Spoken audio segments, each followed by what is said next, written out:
And the migrant crisis in the U.S. continues to escalate as we speak. The world is watching in despair as thousands of people continue to make their way to the U.S., be it by bus, train or foot. These migrants are coming in hordes towards the border. This report gives you a glimpse into the lives of hundreds of thousands of people who are trying to find refuge in the States. While the northern and the southern American continents are connected by a continuous highway, but there is a small section missing along the southern border of Panama. This is called the Darien Gap. It is often referred to as one of the most inhospitable places on the planet. It's 66 miles of dense mountainous jungle and swamp. Armed guerrillas, drug traffickers and some of the world's most deadly creatures inhabit the border of Panama and Colombia. And this is the point through which hundreds of thousands of migrants are making their way towards the U.S. According to the United Nations International Organization for Migration, the Darien Gap saw 141 documented migrant deaths last year. 250,000 people arrived in Panama through the Darien in 2022. And nearly 340,000 people have made the journey towards the United States in 2023. The infamous trek goes through the Darien jungle from Colombia and ends with a crossing at the Chiquito River. The river crossing opens up in Panama.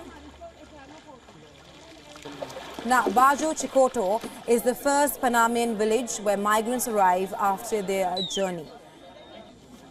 Lately, some 3,000 people a day are landing in Panama. Most of them are Venezuelans and are accompanied by their children. Y siempre me estuvo dando ánimo. Yo me caía y me decía, levántate mamá, que puedes. Y él caminó y gracias a Dios estamos aquí. Yo soy su mamá y su papá y darle lo mejor. Ya que no tiene un papá, yo puedo darle lo que yo pueda darle. Lo que Dios me permita darle, se lo voy a dar. Y yo sé que el día de mañana todo este esfuerzo que nosotros hicimos. On a pris la forêt, ça fait 4 jours. On n'a pas bu de l'eau, il n'y a pas à manger.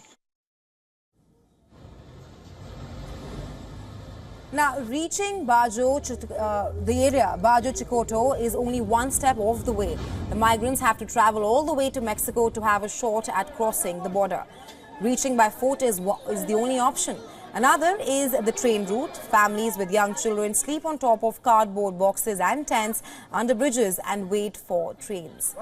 Now, once the train arrives, people toss their bags up and hand up their small children. In response to over half a dozen of injuries so far, Mexican companies have halted 60 freight trains.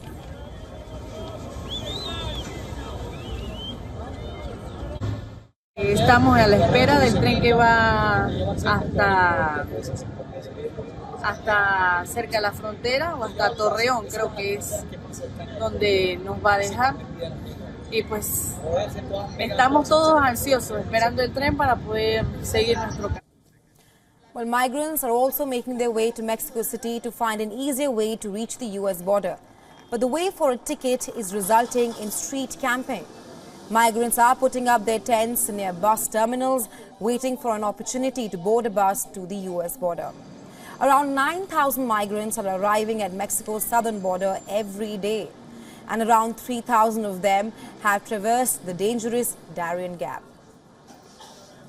Ya cuando hay gente acampando es porque están igual que nosotros, están esperando que le manden plata o buscando la mejoría de trabajar para seguir el rumbo, para completar el pasaje, porque llegamos mucha gente que en el camino el presupuesto no nos da. Entonces es por eso que la mayoría acampamos así, dormimos en la calle. And once they finally reach the U.S. border, after all sorts of trials and tribulations, the migrants embark on their final journey under barbed wires into the U.S. Once on the American soil, they surrender themselves to the immigration officers in hope for being processed into the country. And this marks the end of a journey which was embarked by desperate people from violence-hit countries in the last 12 months.